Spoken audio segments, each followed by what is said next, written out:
Alright, assault rifles. The most widely used weapons in Helldivers 2.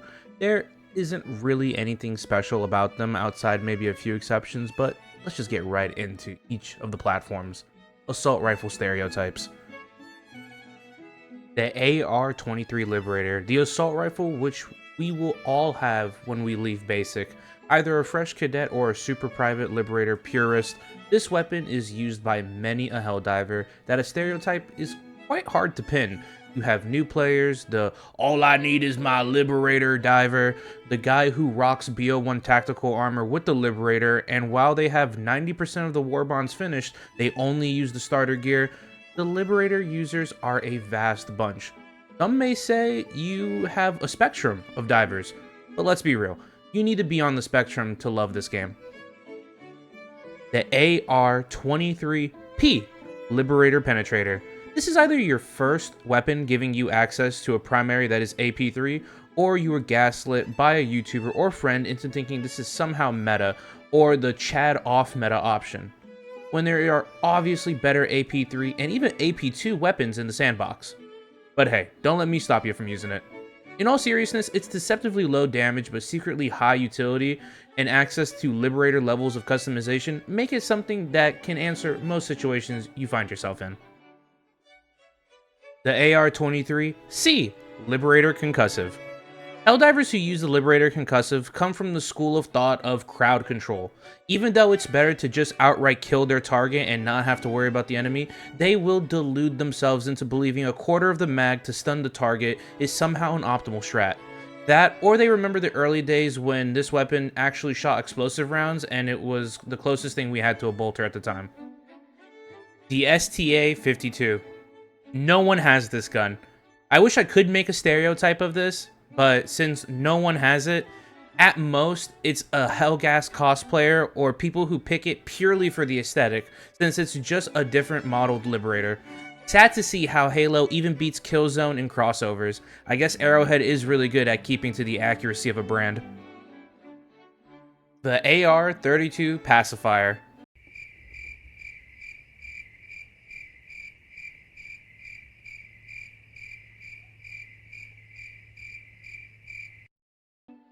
The AR-2 Coyote.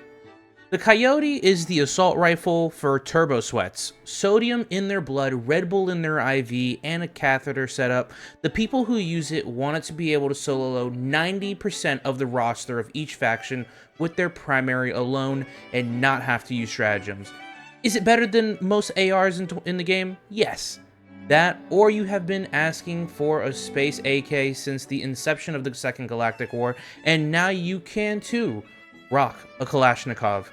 AKs, after all, are like Toyotas from the 80s, robust, reliable, and will probably end up in the Middle East at some point.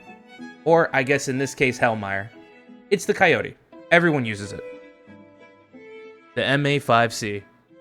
You played Halo 3 and fell in love with this thing. Or you're a Halo refugee and want to be an ODST again. This weapon is honestly slept on because people will tell you it's ass just because it doesn't have customization, as if it makes or breaks a gun instantly. The truth is, at AP3 and 90 damage, you're gonna be frying. I have said on stream when it comes to Halo weapons, besides the shotgun, I wish their niche they filled was the guns with the best ergo and the most ammo. I mean, the MA5C had 356 rounds in reserve on Halo 3 and ODST, so why not just give it 11 mags of ammo, which gets you around that same reserve? I mean, Arrowhead is a stickler for having guns be accurate representations from the games they come from. I'm just saying. The AR-23A Liberator Carbine. If you see a Liberator Carbine user, there is a 9 out of 10 chance they have a drum mag equipped and all the attachments needed to make sure that vertical recoil is non-existent while they spray and pray while pushing back the horde of chaff that just dropped or breached your position. They'll tell you it's just as good as the Stalwart and how they are gaming the system by using a bootleg support weapon as a primary. And then you have that 1 out of 10 person who is a Viper Commando cosplayer and has extended mags because they just want an even faster firing Liberator. The AR-61 Tenderizer. The more aggressive and harder hitting cousin of the Liberator, Helldivers who use the Tenderizer tend to play a lot more passive and engage at a distance. unless they want to play with a more aggressive playstyle, which usually is then coupled with a supply pack and complaints of its mag size. That, or you have gaslit yourself into thinking this is a battle rifle because of the carry handle. Overall, it's one of the best assault rifles in the game, and a great example that AP2 purists will point to when in defense of light penetrating primaries. The BR-14 Adjudicator, the AP3 primary, but for less pretentious AP3 divers. The Judy Chads don't care for weak spots, they aim center mass and pull the trigger. A niche pick for quite some time, but with buffs to recoil, damage, and even durable damage, as well as attachments that even further tackle its aggressive recoil and spread, you really do have a slept on primary that in my honest opinion is the secret GOAT of AP3. Also, if a Helldiver was using this gun before the buffs, they most likely were an engineering kit gigachad and abused that recoil negation it gives you. My only problem with this gun is I hate how it looks, and I just wish it looked like an unbullpupped Liberator. Thank God I'm on PC and we get mods. And that's every assault rifle as of right now in Helldivers 2.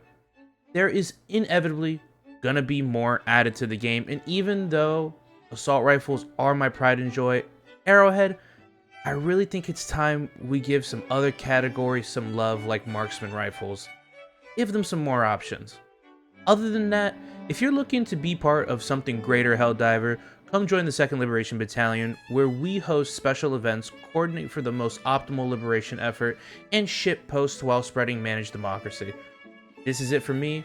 I'll see you on the front lines. Be safe, and don't drown.